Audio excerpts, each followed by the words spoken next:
Good evening. It is a minute past 9 o'clock and you're just right on time for the state of the nation.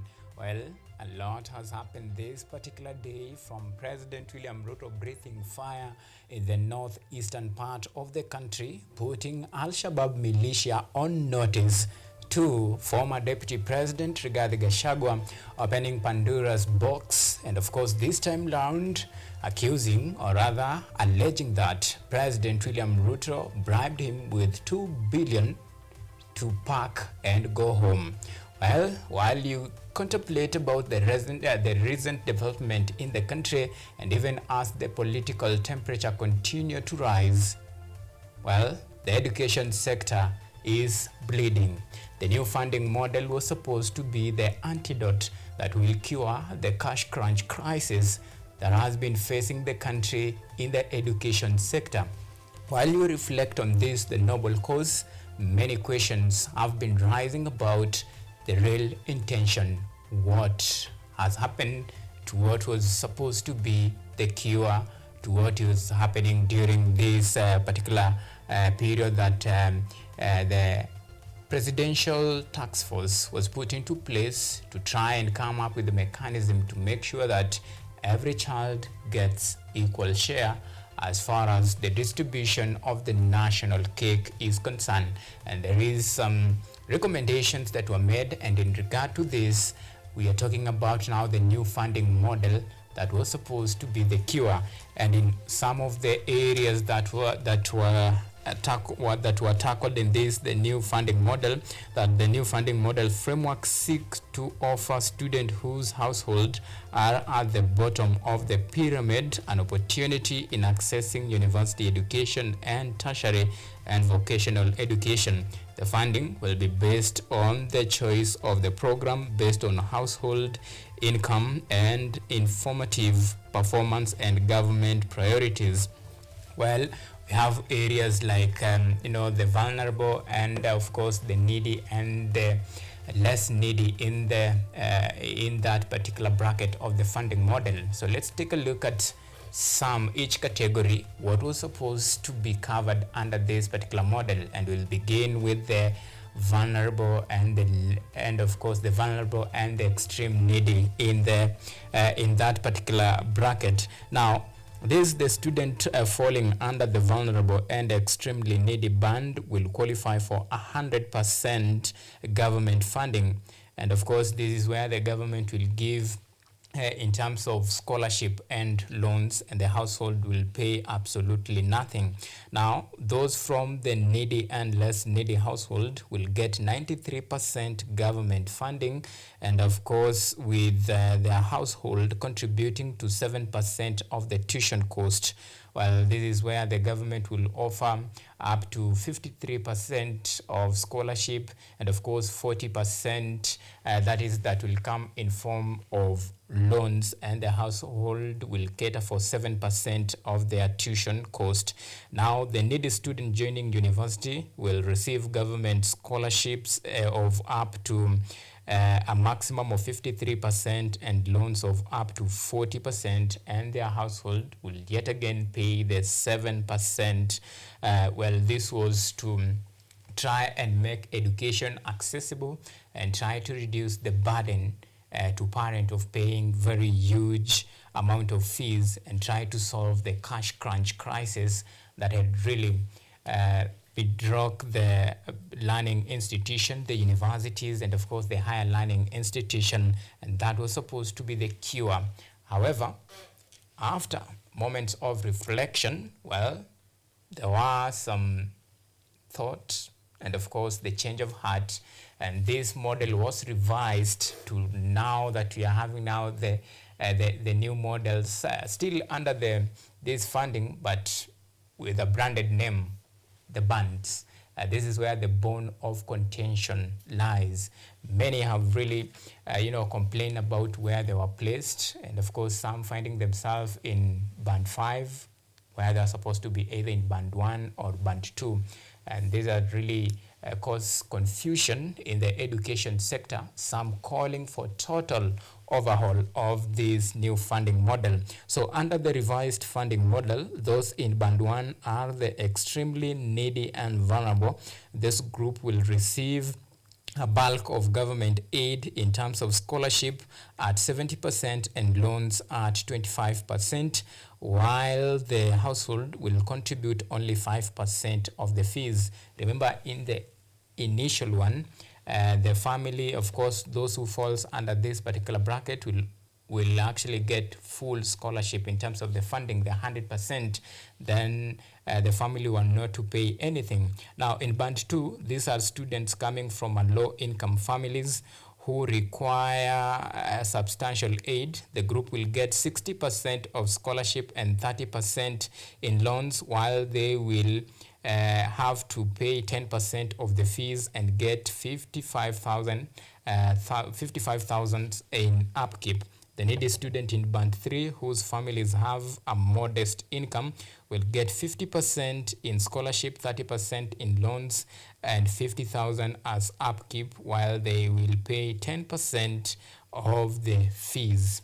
Remember now, this is the proposed change in the new funding model, and of course now that has been narrowed down to bands, and of course this is some of the areas that have really raised concerns, especially when it comes to the placement of students in various bands, and this is what is really actually facing the institution of higher learning, especially the students. And of course this has occasioned the delays in the disbursement, and we saw this particular model, the new funding model, being challenged in court, and of course the court suspended. And now the state of the universities, especially when it comes to funding, and this is a very critical area for students, it's at a quagmire for now, necessitating the student leadership to stage a demonstration that we saw yesterday to the head office of the hub to demand for this cash. And of course they carried along the brown envelope ready to receive the cash. And of course we have this and many more in our subsequent bulletin tonight, and of course we begin in just a moment.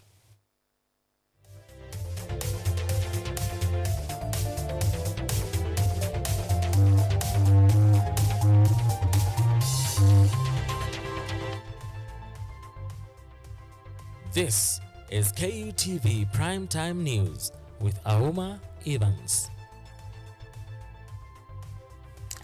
All right, our sign language interpreter tonight is Jennifer Obuya. And of course, you can talk to us on all of our social media platforms. We are coming to you live on KUTV News. You can tweet us on X at KUTV_Kenya, at Auma Evans. The hashtag to use, State of the Nation.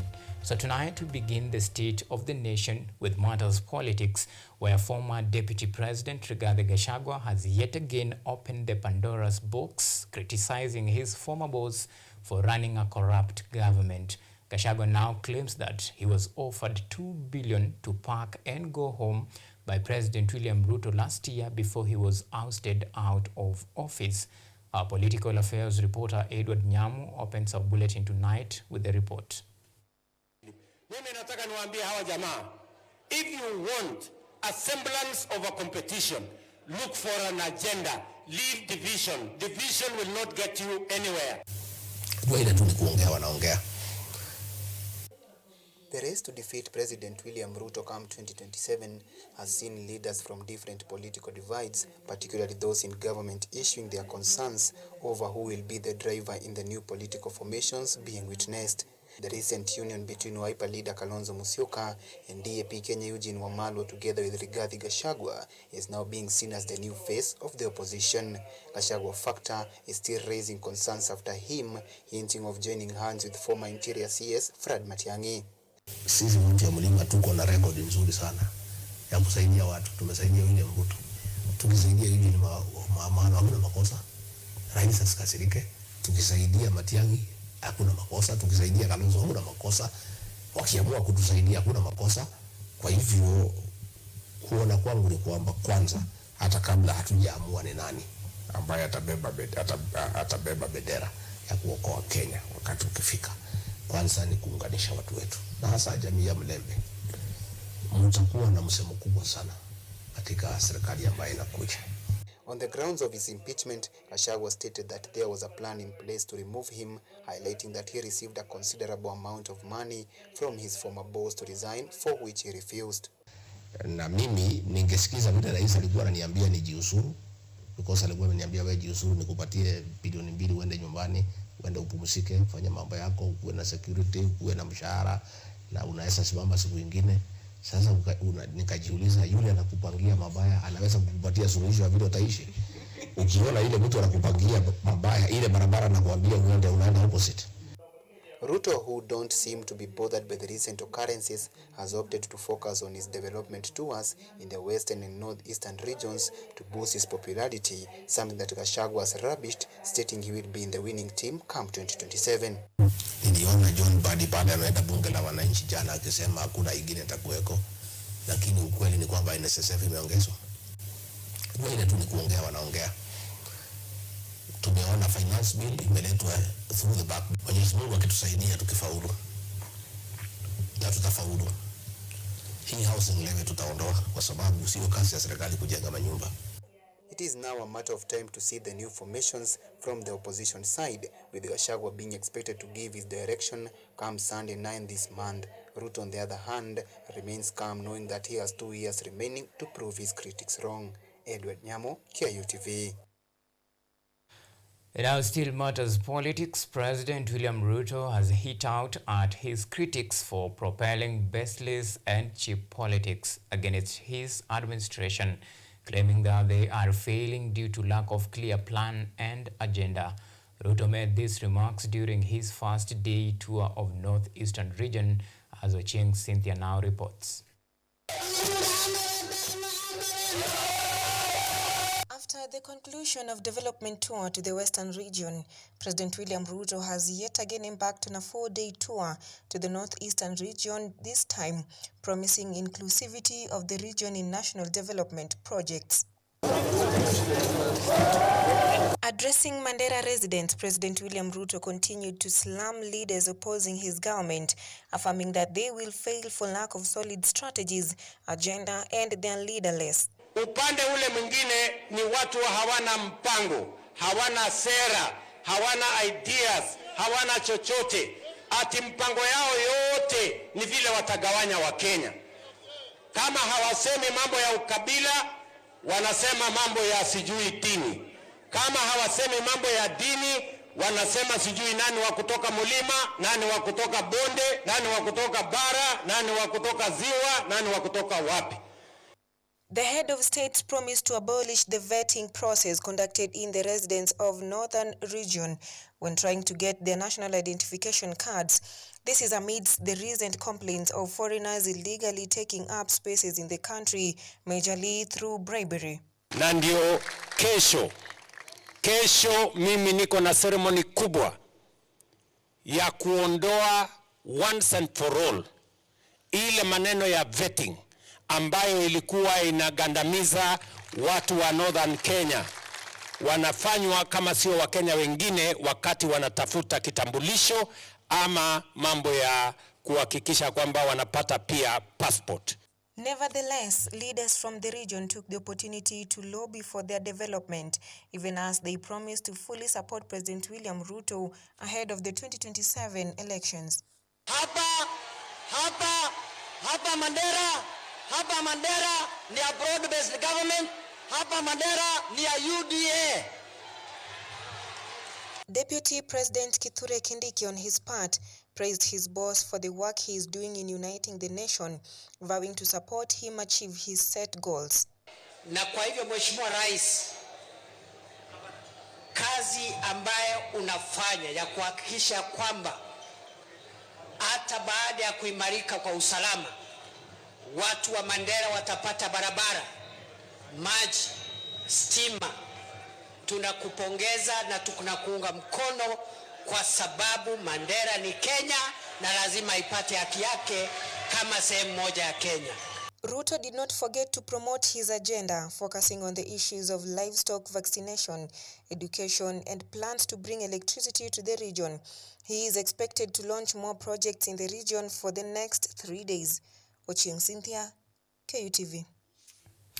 All right, thank you, Ochieng Cynthia, for that comprehensive reporting. Now, from politics to matters security, the newly launched Operation Ondoa Jangili is underway as a multi-agency security team intensifies effort to restore safety in Marsabit and Isiolo counties. On February 3rd, 2025, the team raided suspected hideouts of Oromo Liberation Army in Isiolo and Merti sub-counties. This follows the abduction of 5 chiefs on Monday by militant gunmen believed to have taken advantage of the cultural and familial ties between the Borana community in Kenya and the Oromo in Ethiopia to blend into local population and carry out attacks. The abducted chiefs, hailing from the Wargadud East, Gurahumudu and Chachabole administrative units, were on their way to security meetings to plan for President William Ruto's scheduled tour of the region. Their vehicle en route to Elwak was ambushed and hijacked between Bamba Ola and Irisuku in Mandera South. President William Ruto issued firm directives to the national security agencies demanding swift action to secure the safe return of the chiefs. This operation aims to dismantle militant activities in the region and restore stability to affected communities. Na kwa sababu hawa magaidi tumewalemea jana kwa sababu ya kutaka kulete hali ya hofu sehemu hii, ati walienda wakashika machifu wetu. I want to promise the people of Mandera, hawa machifu lazima warudi nyumbani, na hawa wakora na wagaidi na wahuni tutapambana na wao. Bwana Masengeli nishamueleza ya kwamba juu chini, kulia kushoto, mbele na nyuma, east or west, mpaka mambo haya yatatuliwe, kwa sababu we have significantly downgraded the ability of the Al-Shabaab to unleash violence to the people of northern Kenya.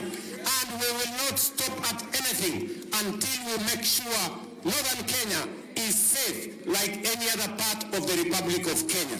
Unajua hawa wajinga walikuwa wanafikiria ya kwamba wakifanya hiyo maneno walifanya jana, ati ndio nisikuje hapa. Wako ni wajinga kabisa, ni wazimu. Mimi sio ati nimekuja Mandera. Nimekuja na Mandera na mimi nalala Mandera. Na ikizidi naweza kulala tena. All right, now politics aside, now let's switch gears to some other stories, and I'm afraid I have some bad news for you. 2 people lost their lives in a tragic road accident at Kamandura area in Tigoni along Nairobi-Nakuru Highway after a vehicle from the Kenya National Highway Authority, or if you prefer the acronym KENHA, and a Probox collided head-on. According to witnesses, the casualties were in the Probox, which was heading towards Nairobi, while those who survived with minor injuries were in the KENHA vehicle. Limuru Police Commander Mary Gachie confirmed the incident, stating that the accident was caused by a reckless overtaking by the driver of the Probox car. Residents of the area are now calling on the national government to expand and complete the Nakuru-Nairobi highway, citing the frequent accidents that have claimed many lives. Bodies of the deceased were taken to Tigoni Hospital mortuary morgue, while the wreckage of the 2 vehicles were towed to Tigoni Police Station.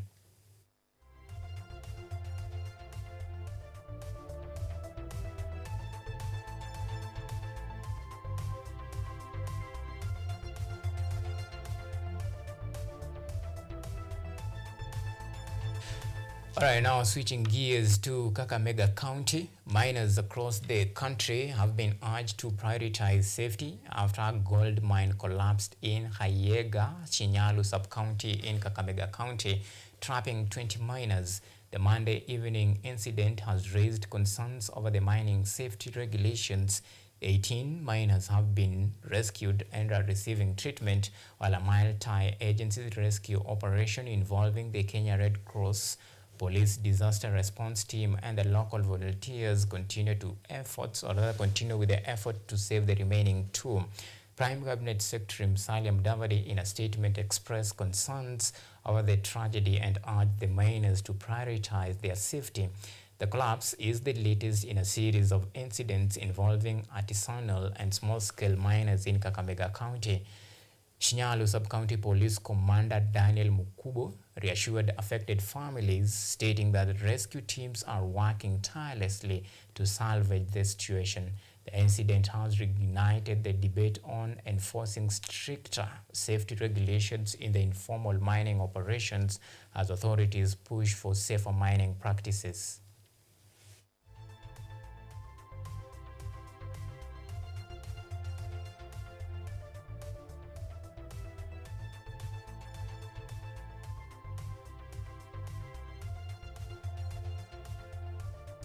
All right, 22 minutes past time to take a very short break here on the State of the Nation. Remember, plenty more to follow after the break. See you on the other side.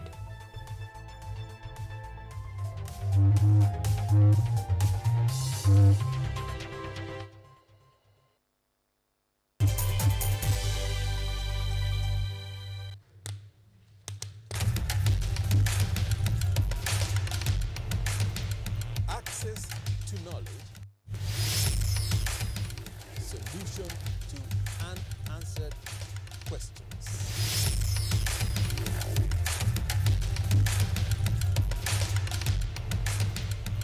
Guidelines to pursuing your rights and repossessing your property, intellectual or material. This and more only on Law Matters.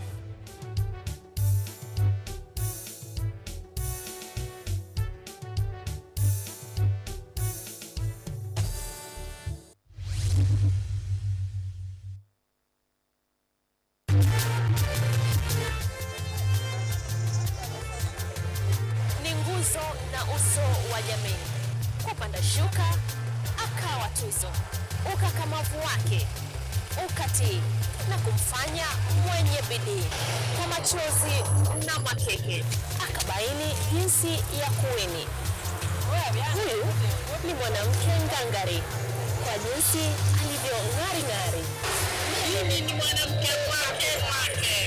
Usikose kutazama kipindi cha mwanamke mwake, nami Caroline Kimweli.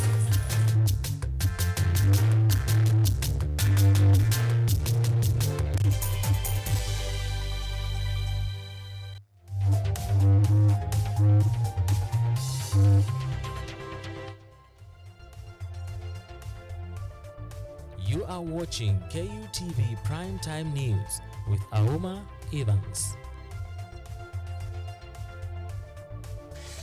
All right, welcome back, and we're glad you chose to stay with us. Remember, you can still talk to us on all of our social media platforms. We are coming to you live on YouTube at KUTV News Live. You can tweet us on X at KUTV_Kenya, at Auma Evans. The hashtag to use, State of the Nation. So let's continue. Eco Print Generation, a Kenyan tech company, is using plastic waste to print 3D models that are enhancing the learning experience for college students while addressing pollution in the East African nation. Take a look. These 3D models are made from recycled plastic waste. A 3D image is designed and uploaded into a machine, which then prints the desired model. Eco Print Generation, a company in Mombasa, produces the models. They start with plastic pellets, which are heated at a steady temperature to produce filaments. The filaments are then fed into the 3D printer to produce various models. The demand for these models is growing, especially in the education sector. Most of the people who have needed the use of the filament and the 3D printing products use them to teach and educate learners. It's a visual aid which is better as compared to just drawing a diagram on a blackboard or a whiteboard. And another industry which I've seen is people who are doing manufacturing. They tend to test out their prototypes So that is another use which we've been leveraging on as well. Kenya generates nearly 1 million metric tons of plastic waste each year, according to the Sustainable Manufacturing and Environmental Pollution Program, which the UN Trade and Development Organization, UNCTAD, helps to implement. Less than 10% of the waste is recycled, with the rest ending in giant trash heaps in the ocean or burned up, releasing harmful emissions into the atmosphere. GIL Industries is one of the few companies in Kenya that recycle plastic.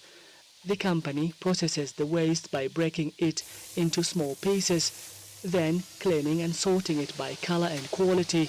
Some of that plastic is then melted and turned into the pellets used for 3D printing.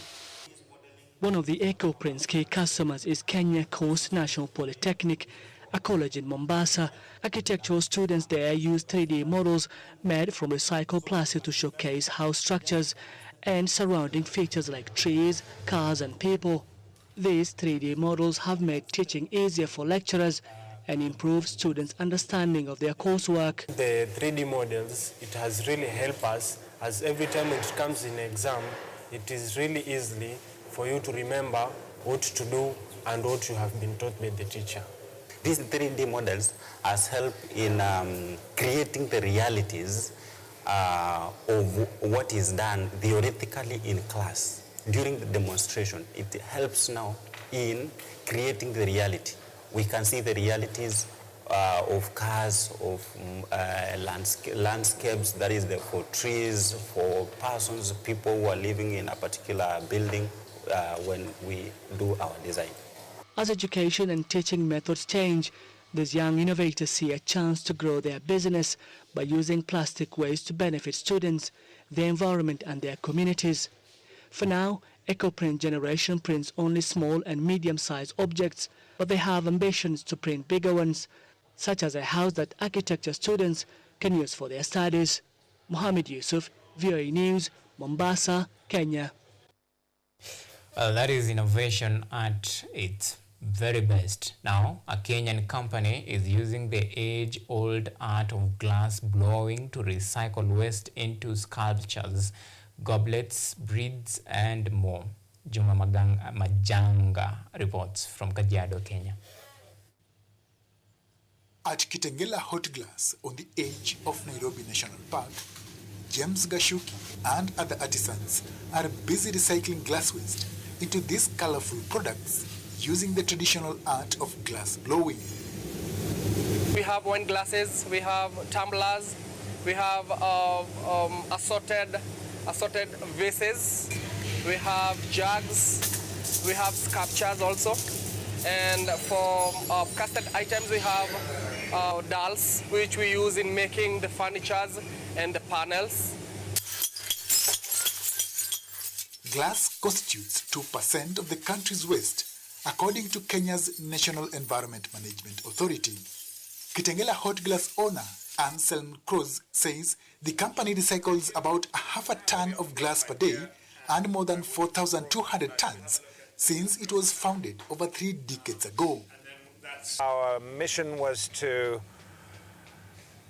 place glass on the craft map of Kenya, and now we're working on doing that further afield.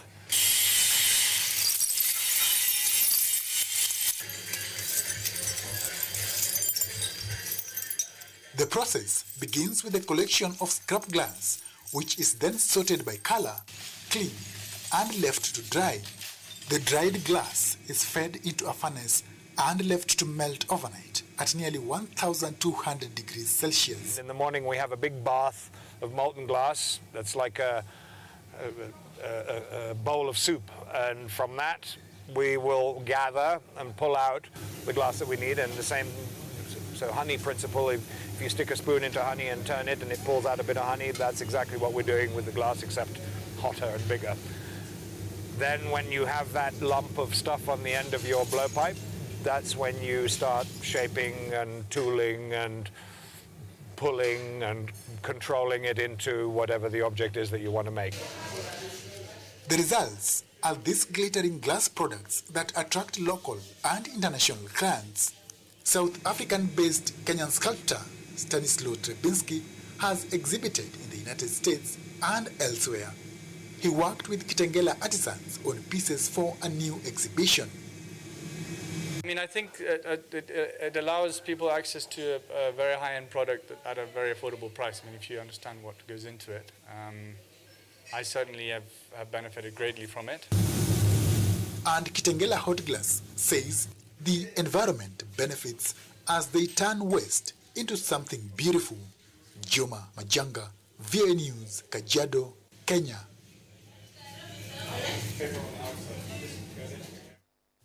All right, let's take a very short second break here on KUTV State of the Nation. When we come back, it's all about sports news.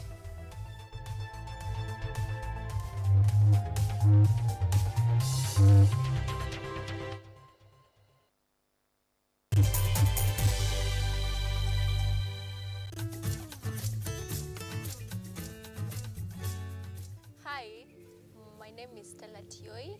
Jina langu naitwa Okemwa Mukwa James. This is Mandela Gaya. Ugonjwa ulipokuja ulichukua siku 3 ukaniweka in coma. 20 wamezikwa, 2 ndio wako hai. I don't even know how it feels to see. I feel like I cannot express myself well the way somebody who can walk can actually express themselves. Ilichukua muda mwingi mrefu tena mpana ili kuikubali kwamba mimi siwezi tembea tena.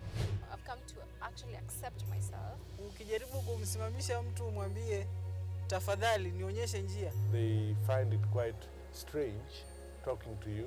We should just make schools integrated. Inclusive setups. By providing the right facilities.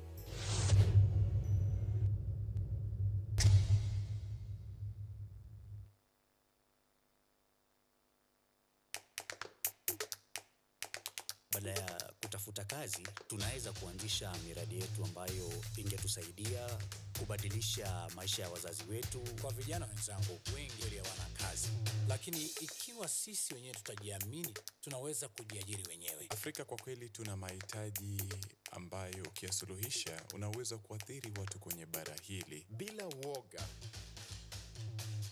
watu huwa na uzalishaji zaidi, wanajawa na ujasiri, wanakuwa wabunifu na wanakuwa wenye maarifa.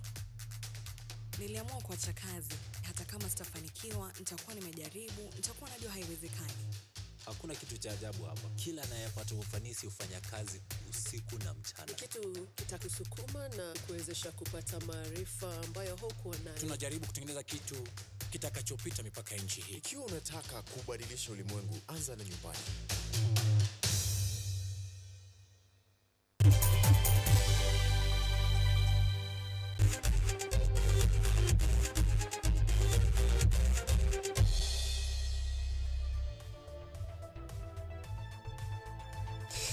Now it's time to get the latest in the world of sports. Now, Kenya women basketball team kicked off their FIBA Women Afro Basket 2025 Zone 5 qualifiers to a slow start, falling 78-56 to neighboring Uganda in Cairo in Egypt.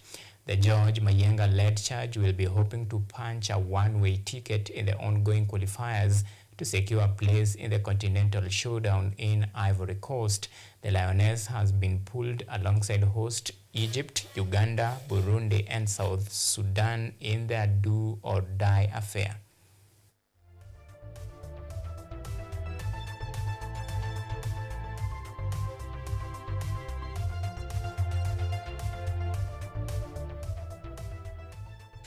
Alright, from basketball to matters football, Chelsea came from behind to beat West Ham United 2-1 in the English Premier League at the Stamford Bridge.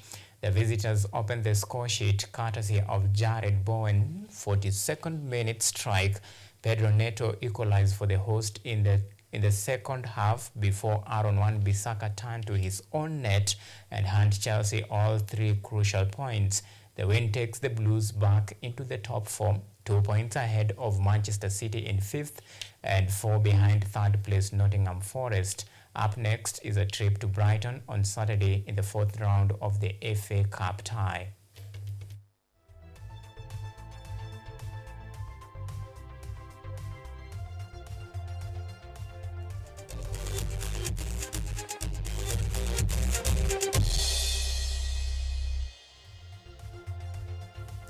Right.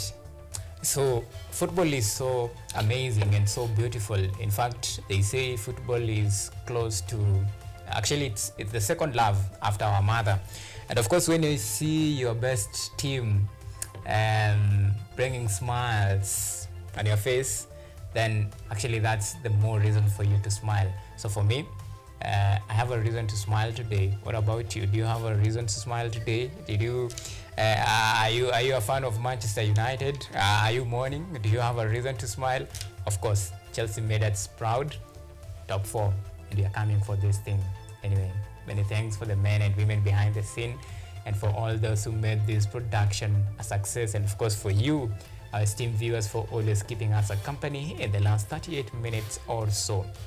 My good name is Auma Evans. Jennifer Obuya has been our sign language interpreter tonight. Until next time, do have a lovely night and God bless Kenya. Have a reason to smile. Good night for now.